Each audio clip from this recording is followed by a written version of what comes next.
우리 호준이 이름으로 내 물건을 처리하면 돼. 그 재력이 있어야 되는 거야. 근데 그 재력이 있으면 굳이 뭐하러 학원생들 푼돈 뜯어서 공투를 해. 그러니까 부동산 경매 공투는 끝은 구속이요. 끝은 구속이지. I know your story. Of being raised in a brothel.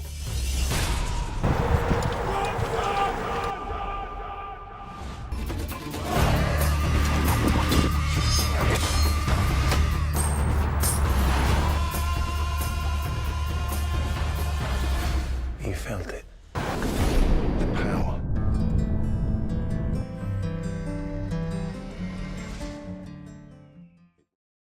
지난 장의 흐름을 봤잖아요. 그러니까 2008년까지 오르다가 9년에 한번 다시 쫙 살아나서 쓰나미가 올 때. 이제 사실 이제 다시 올라가나 보다 생각해서 2009년에 들어가서 물려서 제가 작사를 한 케이스거든요.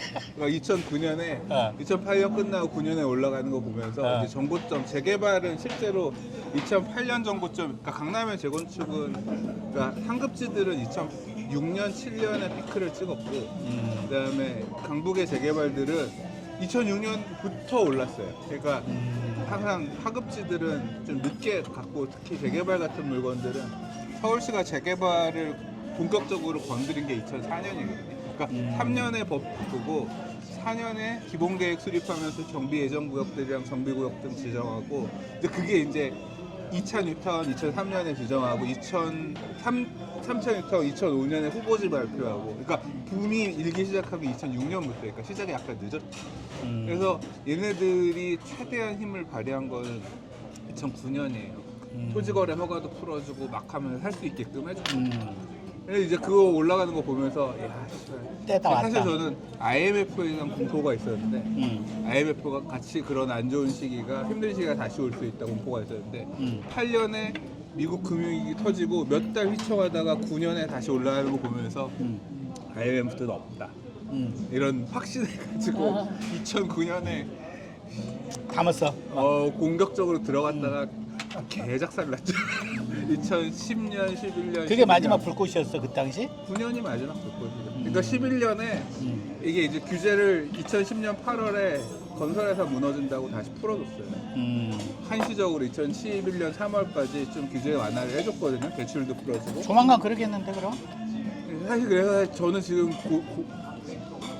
무서운 게 뭐냐면 정부가 지금 건설회사들 무너질까봐 PF 무너질까봐 약간의 과열을 이렇게 좀 봐주고 있는 그런 거라고 저는 생각하고 있어요. 6조 풀렸 때 신생아 대출 6조 풀렸 때 그렇게 하고 있는데 이제 이걸 다시 잠그는 그러니까 이게 실제 쌓여 있는 힘으로 지금 올라가고 있는 거냐 그게 아니라 그렇게 지금 일단 건설회사 무너지고 이런 거 막으려고 돈을 푸는 거에 의해서 이렇게 지금 시장이 또 하나 변수가 뭐냐면 지난 장이랑 이번 장이랑 차이점이 뭐냐면 지난 장에 노무현이 아무리 규제를 한다고 하더라도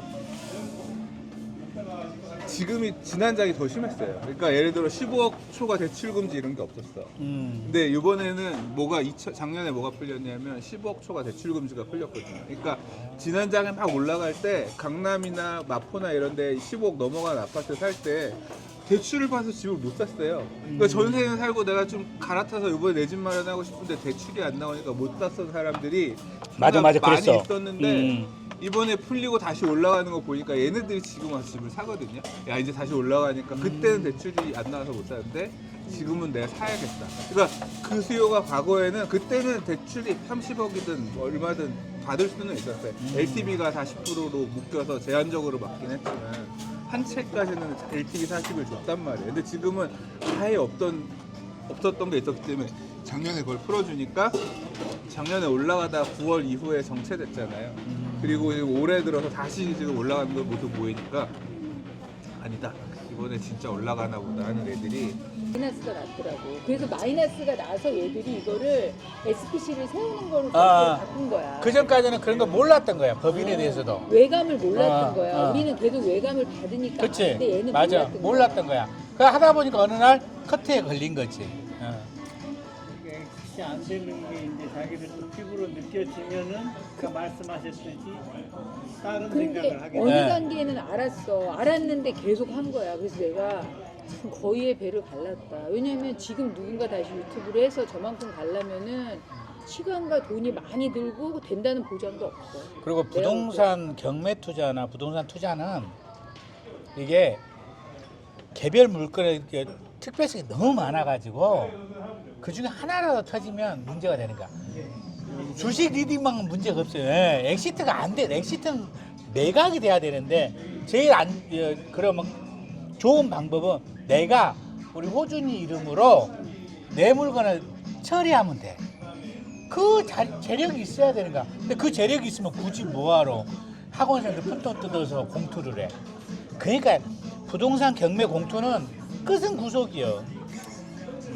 끝은 구속이야 진짜로. 안 되게 할 수 있는 사람도 시장에는 있었을 텐데. 절대 그렇지 않은 이유가 얘기해 줄게. 이런 마음을 가진 사람이 본인 혼자밖에 없기 때문에 그래. 나는 그걸 알기 때문에 안 하는 거야. 왜냐면 완벽하게 100% 이순신도 승리할 수가 없다니까. 그렇지. 패배도 있고. 하나에 물린 거에 대해서 그 투자자들은 뭐라 할 것이고, 그러니까 내가 안아줘도 뭐라 하더라니까요. 나는 한 건 딱 20억 해보고 그냥 공투나 남의 돈은 1도. 그것도 그때 재원이가 그 재개발 카페 할 때 다음에 할 때 사정해서 20억을 모은 거야. 내가 모으자는 것도 아니었고. 그래갖고 멘토랜드 법인으로 해봤다니까. 해보니까 이 문제가 다 나와. 예. 경매 물건은 우리가 기다린 낚시꾼이야. 1년에 하나, 2년에 하나 나오고 이걸로 하나 딱 찍어서 돈 벌어서 먹고 살아야 되는데 돈은 밀려 들어오지. 근데 투자자들은 뭐라게 왜 낙찰을 안 받으세요? 그럼 어떻게 해요? 우리같이 순한 사람은 낙찰을 받게 되더라고. 그래서 이게 이렇게 이게 이렇게 되는 거야. 왜냐면 선수도 한두 번 떨어지면 금액 올려 쓰게 돼 있어. 그래갖고 마지막에는 결국 우리가 멘토랜드 다 놔버리고 다 내주고 그냥 은행 이자 정도로 계산해주고 말았어. 싫은 소리도 봐. 괜히 해갖고 뭐 했다. 내가 다 해보고 하는 소리야. 그러니까 지금은 그냥 그런 것도 안 하고 내 인생을 가는 거야. 내 인생을 가고 내가 100억, 200억을 대출 받아서 내가 미국 쪽에 박아서 1000억을 벌든 엎어지든 그건 아무도 뭐라 할 거 없고 나는 신나게 파티하고 놀고 유튜브 찍는 거지. 나도 이 내공이 갑자기 생긴 건 아니야. 그런 거야. 근데 타인을 그렇게 학원을 아니 지식을 나누어주고 학원을 하는 건 좋아. 그건 바람직한 일이야. 그러나 끌어모아서 그 사람의 니즈까지 행복해. 지가 예수요? 예수도 돌에 맞아 죽어. 안 되는 거야 그거. 안 되는 프로세스를 하려고 하는 게 하자지. 그래서 우리는 결국 살아있고 우리는 메시아가 아니다. 얘 카메라 얘기해. 저는 메시아가 아니에요. 얘기해줘. 자기 믿는 사람 많잖아. 없어. 저는 형님처럼 아니래요. 얼굴도 안 드러내고 사는데. 여기가 아니면 얼굴을 모르게 살아요. 그런가? 아니야 너. 뭐 드러내긴 하지 숨기진 않지만 그렇지. 굳이 드러내는 굳이 거를, 드러내려고는 안 하는. 반가워하지 않는데. 나 같은 관종은 아닌 거지. 그렇지. 관종이 아니고. 나는 관종이야. 아까 취미생활 하시는 거는 뭐를 사세요? 미국에서 물건 사세요? 저는 그 되게 헤비하게 해요. 들어 저는- 그 얘기해줘. 저요? 저는 취미. 옛날에 오락실을 되게 좋아했었어가지고 제 취미는 오락 기판을 수집하고 미국에서 수입하시는 수입이 아니라 그냥 미국에 올라오는 물건 전 8비트, 세계에 올라오는 16비트 그거. 물건들을 사죠. 동전 넣고 이거 하는 거. 그거. 미국- 멋진 친구라니까. 뭐 캐비넷도 사고 게임 기판도 사고. 예. 집이 좁으시겠다. 그러니까 창고 얻어서 해. 창고 네. 야 근데 몇- 창고를 한 300평 좀 낙찰 받아라. 좀 너무. 120평, 그러니까 90평 두 개가 제 인생의 목표 중에 하나는 어. 용산에 사는 겁니다. 창고도 용사.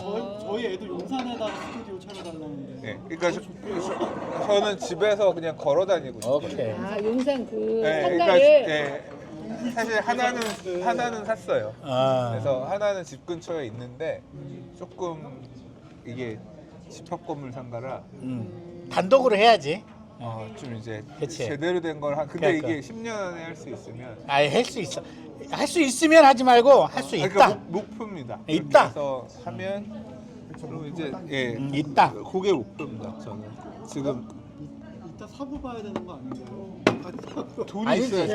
대학서 일단 돈이 아니 있어요. 돈을 먼저 만들어야지. 아니지. 돈이 없이 어떻게 꿈이 있으면 돈은 생겨. 아 그래? 어. 돈이 생기겠네. 그렇지. 꿈이 그러니까 있으니까. 지금 갈 시기는 거. 일단 계약서 쓰자 그래. 돈이 여기 이상한 데예요. 나눠서 근데 피해자가 없어. 여기 이상한 데입니다. 근데- 돈은 나눠서 준다. 근데 피해자가 없어. 일단 써. 거의 허경영과 되더라고. 김승호 회장도 거기 그 김승호 회장 아세요? 돈의 속성? 그분도 그냥 나눠서 했어요. 자기가 갖고 싶어갖고. 그러니까 그걸 저도 기본적으로 레버리지 투자를 하는 입장이긴 하지만 그러나 잘못 왔네 오늘. 여기는 계산하는 방식이 달라. 그런 경우가 없었나 봐요. 막 경매하는 사람들 지분 무서워. 막 0.4% 따지고 이런 데서 계산이 때문에 계산은 요만큼인데 꿈은 이만큼 내볼 때니까. 어려웠어 지금. 괜찮아. 나쁘지 않아. 다 이렇게 된 게 조유사님 때문이에요. 야, 아, 근데 야 정마담에 돌을 달라는 거 떡을 달라는데 돌을 저도 주겠네. 꼰대가 돼가지고 이제 제 방식을 저도 이 사는 안 방식 바꿔. 사는 방식 자체가 이렇게 좀 굳어졌다 그래야 되나 이게 있어서 잘 안 바뀌어요 이제. 존중해. 네. 그래서 여기 나올 수 있는 거지. 그래서 벌써 살아. 그러니까 굉장히 저는 그러니까 비슷해요. 그러니까 저도 집에서 받고 뭐 나온 게 없어가지고 실제로 이제 5천만 원 종잣돈 모으는 게 제일 힘들었거든요. 네, 그 과정까지 왜냐하면 사회 초년생 때 저는 좋은 직장 이런 데서 출발한 것도 아니고 그래서 이제 되게 힘들었는데 그래도 꿈이 있으니까 부동산 모임 나오시고. 아니 부동산 일을 했어요. 그 시절에 중요한